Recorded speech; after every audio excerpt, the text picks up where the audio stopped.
Shabbat HaHodesh is about renewal. The special observances today remind us of a preparation for Passover, our festival of freedom, and to reflect on the responsibilities that come with it. When the Israelites stood at the threshold of redemption, their fate was not determined by chance. The Midrash teaches that they were redeemed bizechut avot, in the merit of their ancestors' faith, their unwavering belief in the covenant, and their refusal to abandon their identities while they were in Egypt. Zechut, merit, has always been the foundation of Jewish destiny. Our national achievements, almost all of them, have been earned, never granted.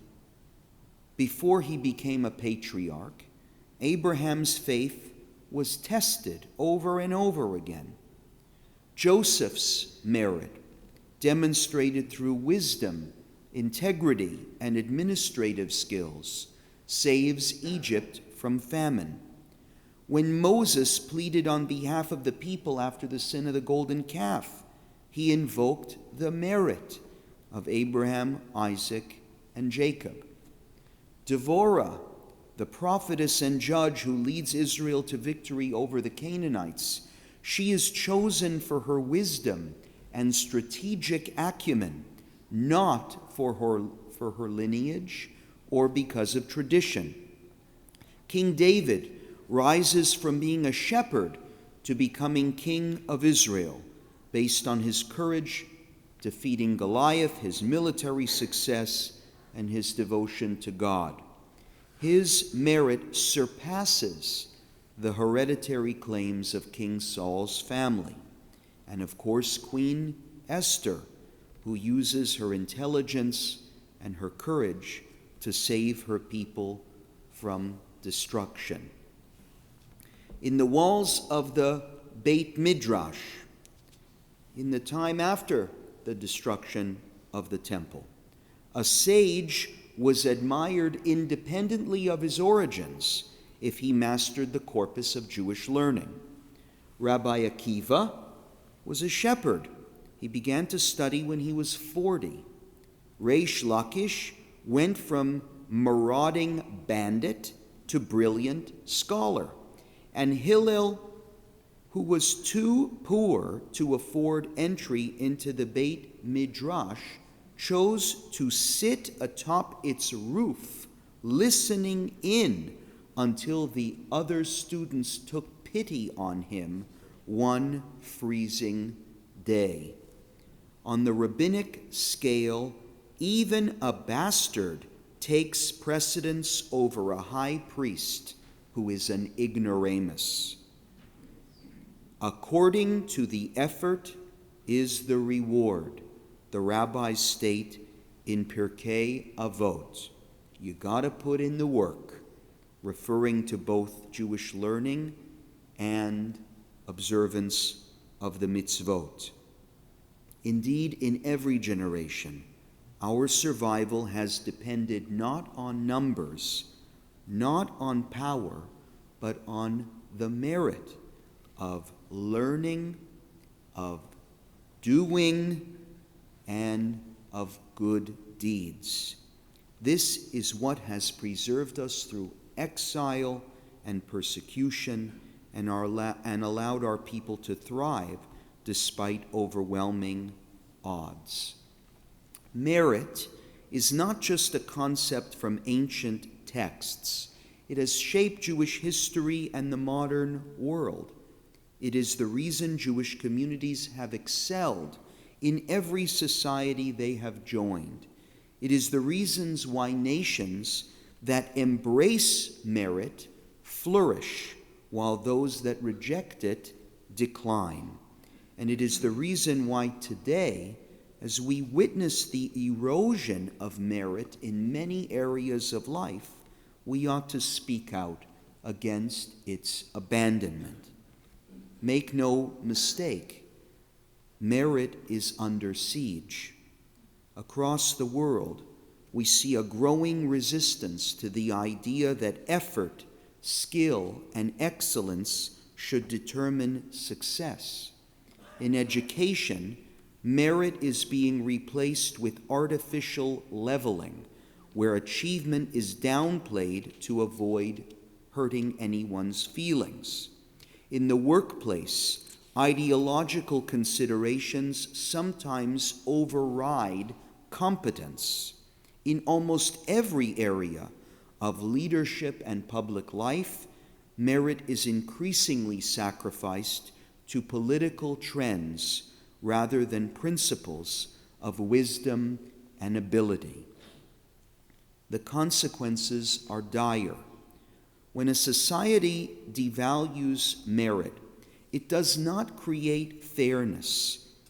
It breeds mediocrity. It does not uplift the disadvantaged. It robs them of the motivation to strive for greatness. And it does not produce justice. It fosters resentment and stagnation. Judaism has never believed in equality of outcome, only in the equality of opportunity. The Torah commands us to care for the poor, but it never suggests that effort should be discarded or that excellence be compromised. Former British Prime Minister Margaret Thatcher once said, "Watch your thoughts, for they will make your actions. Watch your actions, for they will make your character. Watch your character, for it will determine your destiny." Merit shapes our character, and character shapes our destiny. If we abandon the principles of hard work, discipline, and excellence, we are not only harming individuals, we are endangering the very fabric of our community and our country. Merit has been the secret to Jewish success for centuries. Jews, often unwelcome and persecuted, had no choice but to rise through merit. We could not rely on privilege, could not rely on protection. Instead, we invested in education, discipline, and perseverance, whether in medicine, business, education, the arts, or public service. Jewish contributions to society have always come through a relentless pursuit of excellence. And Canada, too, has been built on the principle that people should succeed based on their abilities and hard work. This is a country that has welcomed immigrants not with the promise of success or a guarantee of success, but with the opportunity to earn it. It is no accident that Jewish Canadians have flourished here. Our values align with what once made this country great. But today, as merit is increasingly discarded in favor of ideology and entitlement, and where success in Canada is increasingly a product of inheritance and connections, we risk undermining the very foundation that allowed both Canada and the Jewish people to thrive. Shabbat HaHodesh is not only about looking to the past, it is about preparing for renewal. As we approach Pesach, we remember that redemption comes through responsibility. Just as our ancestors earned their freedom through faith and action, so too must we safeguard the values that sustain us. We must uphold the highest standards in education and leadership, ensuring that our children learn that success is not a given, it is earned. We must demand that excellence, not politics, define our institutions. We must celebrate achievement and never apologize for it. We must remind the world that true justice comes not from erasing differences, but from allowing every individual to fulfill their potential through effort and integrity. In every generation, the world stands on zechut tzadikim, the merit of the righteous. Let us be those people. Let us build communities that honor hard work, wisdom, and virtue. Let us raise children who believe that the path to success is through perseverance and dedication. Let us strengthen a country that values talent and rewards contribution. May this new month of Nisan be a time of renewal, not only for our souls, but for our values. May we be worthy of the blessings of merit, and may we pass them on to future generations. Shabbat Shalom.